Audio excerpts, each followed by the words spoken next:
اب ہم دیکھیں گے مشقی سیٹ 3.2. اس کے پہلے جیسا اپن نے دیکھے کون سی قوت کا کون سا جذر، ویسے ہی ہے سیم. اس سے پہلے میں ایک مثال بتا دیتی کہ کس ٹائپ سے ہم کو اس میں پوچھا جانے والا ہے. جیسے مثال کے طور پر 27 قوت 4/5 ہے. اب 27 قوت 4/5 ہے تو اس مشق میں یہ پوچھ رہا ہے کہ اس کے دو طریقے سے کس طرح اس کو لکھ سکتے ہیں، دو طریقوں سے. تو اس کے پہلے ہم نے بتایا کہ کسر کے اوپر کا عدد قوت ظاہر کرتا اور کسر کے نیچے کا عدد جذر ظاہر کرتا، وہ نمبر کا جذر. تو اس کو لکھیں گے کہ 27 کی کون سی قوت ہے؟ چوتھی. تو یہاں پر لکھیں گے چوتھی قوت کا کون سا جذر ہے؟ پانچواں جذر. ٹھیک ہے. اس کو ہی دوسری صورت میں ایسا لکھ سکتے کہ 27 کے، اب یہاں پر پہلے قوت لکھے تھے، اس میں پہلے جذر لکھیں گے. 27 کے 5ویں جذر کی چوتھی قوت. 27 کے 5ویں جذر کی چوتھی قوت. بس یہ دو صورتیں ایک جیسے ہیں. پہلے یہ کسر ہے، کسر کا شمار کنندہ قوت ظاہر کرتا، کسر کا نصب نما جذر ظاہر کرتا. تم چاہے کیسا بھی لکھو، چاہے تو پہلے قوت لکھو، چاہے تو بعد میں قوت لکھو. تو اسی کو کہا جا رہا دو طریقوں سے لکھنا، باقی ہے کچھ بھی نہیں اس میں. اب مشق 3.2 میں یہی ہے کہ جدول مکمل کیجئے. یہ ہے مثال دی ہوئی ہے 225 قوت 3/2. 225 کے قوت 3 کو لکھتے اپن جذر المربع کا مکب. قوت 3 یعنی مکب اور یہ ہے جذر المربع. یہاں پر ہے 225 کے مکب کا جذر المربع. وہی بات ہے، دو الگ الگ سوال ہیں، اسی کے دو الگ الگ جواب ہوں گے. اب یہاں پر 45 قوت 4/5. تو ہم یہاں لکھیں گے 45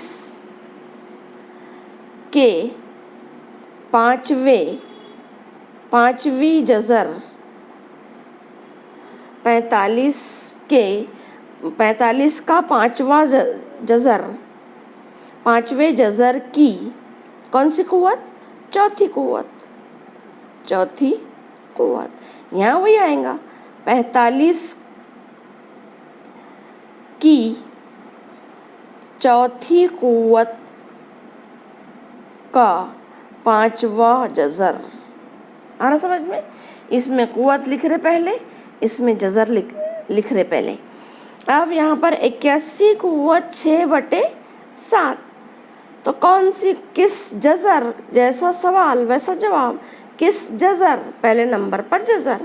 81 کے 7ویں جذر کی کون سی قوت؟ چھٹی قوت. یہاں پر اس سے تھوڑا سا ہٹ کے 81 کی چھٹی قوت کا کون سا جذر؟ 7واں جذر. یہ ہو گیا دوسرا. تیسرا 100 قوت 4/10. اس میں پہلے نمبر پر جذر ہے. 100 کے 10ویں جذر کی چوتھی قوت. ادھر پہلے قوت ہے 100 کی چوتھی قوت کا کون سا جذر؟ 10واں جذر. بس اس ٹائپ سے اس کو حل کرنا ہے. 21 قوت 3/7. قوت 3 یعنی یاد رکھنا کہ یہ قوت 3 یعنی مکب. تو کس جذر؟ 7واں جذر. 21 کا 7ویں جذر کا مکب. قوت 3 ہے تو